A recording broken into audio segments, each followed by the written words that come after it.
மணி 6 மணி கட்டப்பட்டதோ அதை போல் காலை 10 மணி முதல் மதியம் 1:30 மணி வரை மாலை புதிய அலுவலகம் பரிசீலனை செய்யப்பட்டு இன்றைய தினம் நமது சட்டமன்ற உறுப்பினர் அவர்களால் திறக்கப்பட்ட மகிழ்வாளர்கள்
இதுவரை வந்தவர்களில் இனிமையானவர் இளமையானவர் கம்பத்தின் நம்பிக்கை நட்சத்திரம் எம்எல்ஏ என்றால் பிஎல்ஏ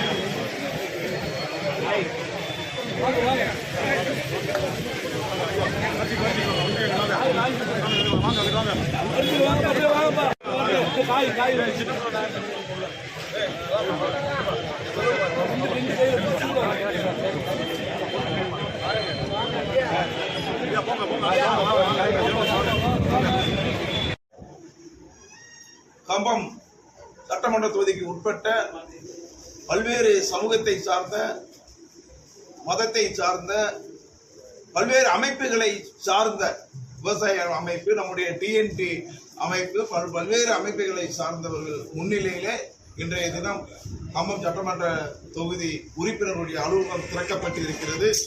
இந்த அலுவலகமானது 24 மணி நேரமும் செயல்படக்கூடிய தன்மையில சிறப்பாக மக்களுடைய குறைகளை தீர்க்கக்கூடிய வகையில இந்த அலுவலகம் முழுவதுமாக செயல்படும். இந்த அலுவலகத்தில் கிட்டத்தட்ட 5 என்னுடைய உதவியாளர்கள் மக்களுடைய குறையை தீர்க்கக்கூடிய வகையிலே பணியாற்ற இருக்கிறார்கள்.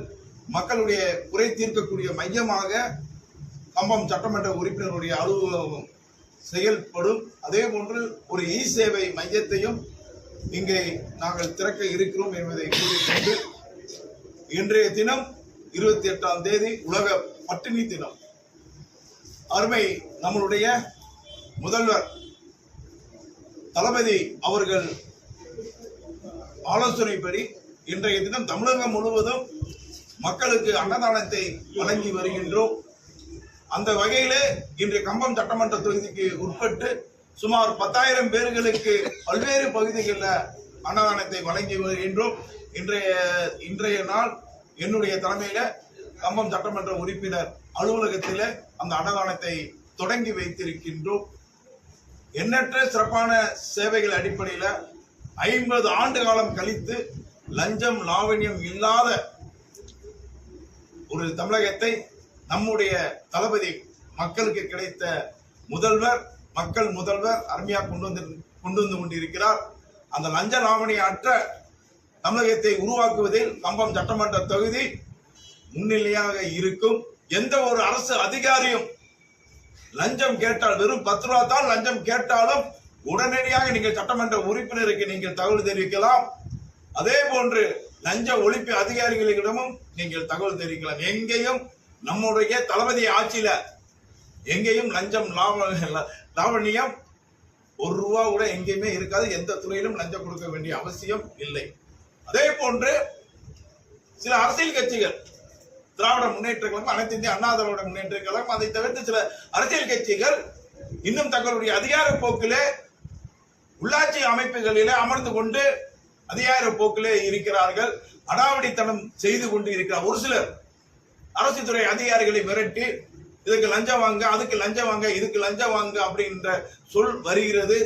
தேனி மாவட்டத்திலே எந்த ஒரு அரசு அலுவலகத்திலும் அரசியல் கட்சியை சார்ந்தவர்கள் அடாவடித்தனம் செய்தார், குறிப்பாக திமுக, அண்ணா திமுக, எங்கள் கட்சியை சார்ந்தவர்கள் செய்ய மாட்டார்கள். தப்பித்தவரை தமிழக வெற்றி கழகத்தை சார்ந்தவர்கள் செய்தாலும் உடனடியாக காவல்துறை நடவடிக்கை எடுத்து கைது செய்ய வேண்டும் என்ற ஆலோசனையை நம்மளுடைய தேனி மாவட்ட காவல்துறைக்கு கொடுத்திருக்கின்றோம். நிச்சயமாக வரும் காலங்களில் லஞ்சம் என்ற ஒரு சொல்லே தமிழகத்தில் இல்லாமல் நமது மக்கள் முதல்வர், அருமை தலைவர், புரட்சி தளபதி நிச்சயமாக கொண்டு வருவார் என்பதை இந்த நேரத்தில் நான் கூறிக்கொள்கின்றேன். நம்முடைய காவல்துறை பணி என்பது ஒரு மகத்தான பணி, ஒரு சாதாரண பணி அல்ல. வெயிலிலும் மழையிலும் நமக்காக ஒரு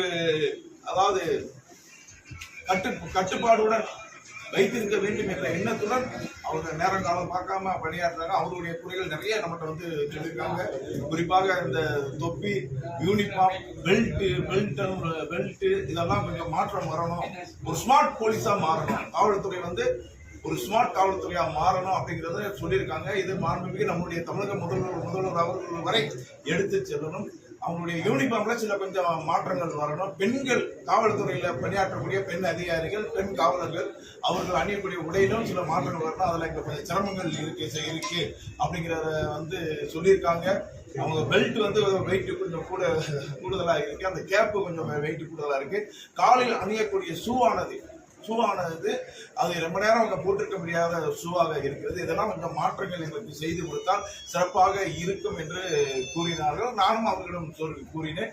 இது மக்களுக்கான அரசு மட்டுமல்ல, அனைத்து அரசு துறை அதிகாரிகளுக்கானது. குறிப்பாக சொல்ல வேண்டும் என்றால் காவல்துறை தமிழக மக்களின் நண்பன் என்பதை நிலைநிறுத்தக்கூடிய வகையிலே நிச்சயமாக நம்ம தமிழக முதல்வர் அவர்கள் காவல்துறையினுடைய கோரிக்கையும் நிச்சயமாக நிறைவேற்றுவார் என்று இந்த நேரத்தில் கூறுகிறேன். கம்பமெட்டு சோதனை சாவடியில் வந்து காவலர்களுக்கு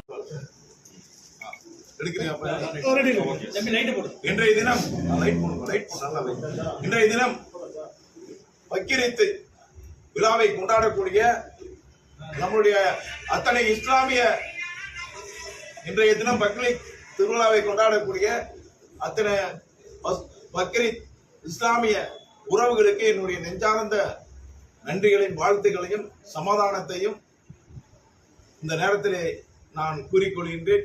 நிச்சயமாக ஒரு மத நல்லிணக்கத்துக்கான ஒரு மதச்சார்பற்ற அரசாக தமிழக அரசு வீறுநடை போடும்.